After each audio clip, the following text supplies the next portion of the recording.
তাহলে আপনারা আজকে দেখবেন যে ফ্রিজ ফ্যান এক্সেলে কিভাবে ব্যবহার করে। তো এখানে কিছু ডাটা আছে যে বাম থেকে ডাইনে যদি আমি স্ক্রল করি, তার বাম দিকের এই অংশগুলো দেখা যাচ্ছে না, যে যেমন নাম, মাদার্স নেম, ফাদার্স নেম, এনে ভিজিবল হওয়া দরকার। আবার উপর থেকে যখন নিচের দিকে আসি, হেডলাইনটা হারায় যায়। তো এটাকে যদি ভিজিবল করতে চান, এর জন্য আপনাকে করতে হবে, এই যে উপরে ভিউ মেনু আছে, এটার মধ্যে ক্লিক দিলে এই যে ফ্রিজ প্যান আসবে। এনে আসলে তিনটে অপশন পাবেন। একটা হলো এই যে ফ্রিজ ফার্স্ট কলাম, এটার মধ্যে যদি ক্লিক দিই, তা বাম দিকে ওই যে serial number, name of girls, তো এগুলোর একটা হলো কলাম। তো এই কলামে কি আছে, সিরিয়াল নাম্বার, এটা ভিজিবল থাকবে।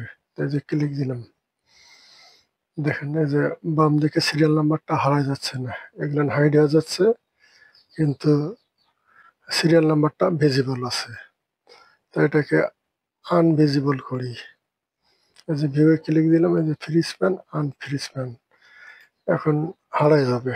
এই যে বাম থেকে ডান দিকে স্ক্রল করলে সিরিয়াল নাম্বারটা থাকতেছে না, হাইড হয়ে যাচ্ছে।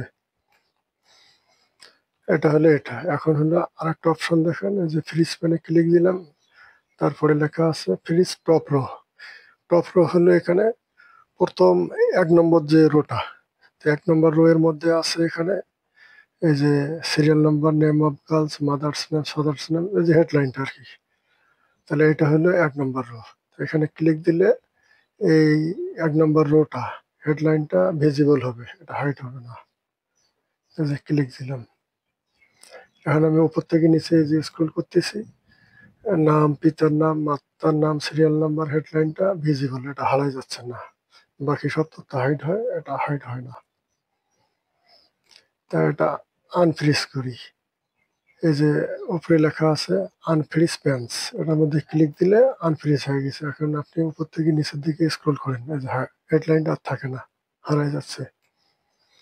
এখন যদি আপনার দরকার হয় যে বাম দিকের আপনার নির্দিষ্ট কিছু কলাম থাকা লাগবে, যেমন মনে করেন সিরিয়াল নাম্বার থাকবে, নাম থাকবে, মাদার্স নেম থাকবে, ফাদার্স নেম থাকবে, যে এই পর্যন্ত ভিজিবল হবে।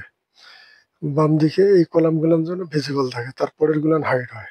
আর সাথে উপরে যে হেডলাইনটা আছে, এটা হাইড হবে না, ভিজিবল থাকবে। তাই এটা করার জন্য আপনি কি করবেন, যে কলাম আপনার লাগে, যে পর্যন্ত লাগে কলাম, সেই কলামটার মধ্যে এসে একটা ক্লিক দেন। যেমন আমরা ফাদার্স নেম পর্যন্ত রাখবো, আর হেডলাইনটা থাকবে। ভিলেজ আছে, এই সেলটার মধ্যে একটা ক্লিক দিলাম, তারপর হলো এই যে ফ্রিজ প্যান্স, তারপরে যে ফ্রিজ প্যান্স, এর মধ্যে ক্লিক। এখন দেখেন বাম থেকে ডাইনে যাচ্ছি, father's name, mother's name, name of girl, serial number, এগুলো হাইড হচ্ছে না, বাকি সব হাইড হচ্ছে। আর উপর থেকে নিচে আসলে হেডলাইনটা থাকতেছে।